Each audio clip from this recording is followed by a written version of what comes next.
پیچھے جو حالات بیان کیے جا چکے ہیں ان کی وجہ سے آپ صلی اللہ علیہ وسلم اور آپ کی قوم کے درمیان فکری اور عملی فاصلہ بڑھتا ہی گیا۔ آپ صلی اللہ علیہ وسلم قوم کی بدبختی اور بگاڑ کو دیکھ کر رنجیدہ رہنے لگے اور یہ سوچ بھی گہری ہونے لگی کہ انہیں کیسے ہلاکت اور تباہی سے نکالا جائے۔ یہ خواہش بڑھتی ہی گئی، بالآخر آپ صلی اللہ علیہ وسلم کو کشاں کشاں غار حرا تک لے گئی۔ Welcome to my rational talk کی سیریز وی نیڈ 313 پیپل۔ اسی طرح آپ صلی اللہ علیہ وسلم رمضان کا پورا مہینہ گھر سے کھانا اور پانی لے کر غار حرا میں چلے جاتے اور اللہ تعالیٰ کی عبادت کرتے، اور یہ معمول آپ صلی اللہ علیہ وسلم کا 3 سال تک مسلسل جاری رہا۔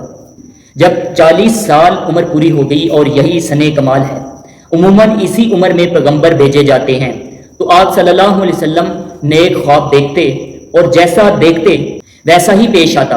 پھر روشنی اور آواز سنائی دینے لگی۔ آپ صلی اللہ علیہ وسلم فرماتے ہیں کہ میں مکہ میں ایسے پتھر کو جانتا ہوں جو بعثت سے پہلے مجھے سلام کیا کرتا تھا۔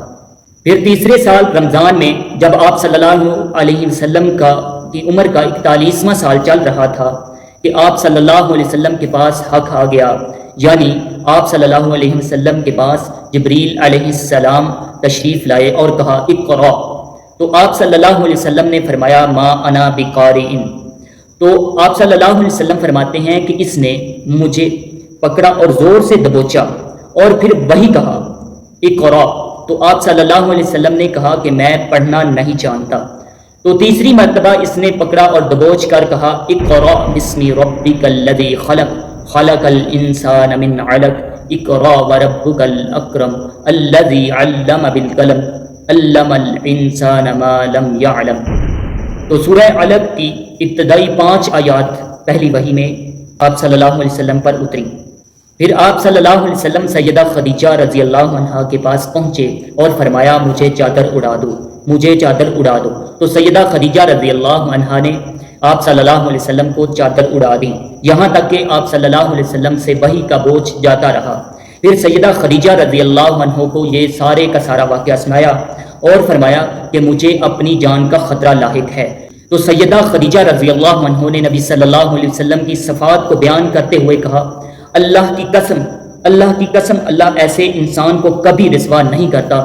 وہ چند صفات یہ ہیں، نمبر 1 کہ آپ صلہ رحمی کرتے ہیں، نمبر 2 کہ آپ بے سہاروں کا بوجھ اٹھاتے ہیں، نمبر 3 تنگ دست لوگوں کی آپ مدد کرتے ہیں، نمبر 4 مہمان کی میزبانی کرتے ہیں، حق پر چلنے والوں کی مدد کرتے ہیں، نمبر 6 مظلوم کی مدد کرتے ہیں۔ تو یہ تمام کی تمام صفات جو ہیں وہ مشعل راہ ہیں آج کے نوجوان کے لیے، اور ان کو اپنانا ضروری ہے۔ تو آج تمام مسلمانوں کو یونائٹ ہونے کی ضرورت ہے اور ان صفات کو اپنانے کی ضرورت ہے۔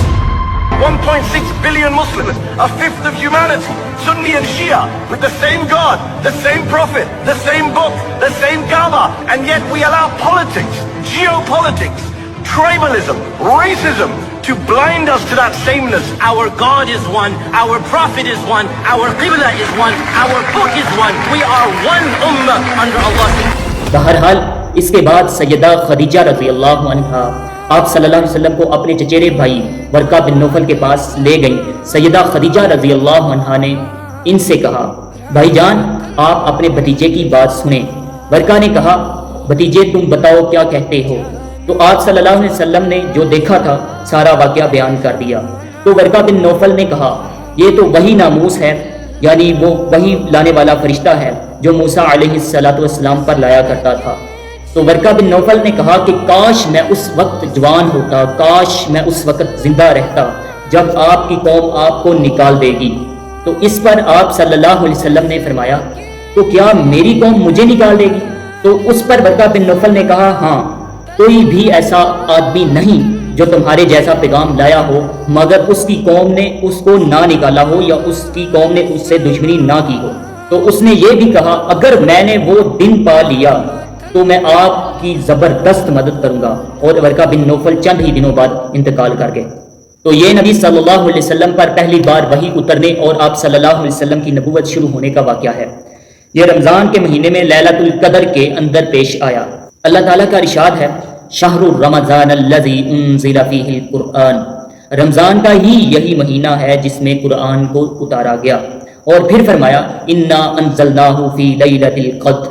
تو یہ واقعہ رات کے پچھلے پہر سوموار کی فجر طلوع ہونے سے پہلے پیش آیا، چونکہ لیلۃ القدر رمضان کی آخری 10 راتوں میں سے کسی طاق رات میں ہوتی ہے، اور اس سال سوموار 21 رمضان کو لیلۃ القدر تھی۔ اس سے یہ پتہ چلتا ہے کہ آپ صلی اللہ علیہ وسلم کی نبوت آپ صلی اللہ علیہ وسلم کی پیدائش کے 41ویں سال 21 رمضان سوموار کی رات کو شروع ہوئی۔ اس روز اگست کی 10 تاریخ اور 610 عیسوی تھی۔ قمری حساب سے اس وقت آپ صلی اللہ علیہ وسلم کی عمر 40 سال 6 مہینے 12 دن تھی، اور شمسی حساب سے 39 سال 3 مہینے اور 22 دن تھی، یعنی آپ صلی اللہ علیہ وسلم کی بعثت 40 سال شمسی کے بالکل قریب ہوئی۔ ویڈیو کو پورا دیکھنے کا شکریہ۔ اگر ویڈیو پسند آئے تو لائک اور شیئر کیجیے گا، اور چینل کو سبسکرائب کیجیے گا۔ مع السلامہ۔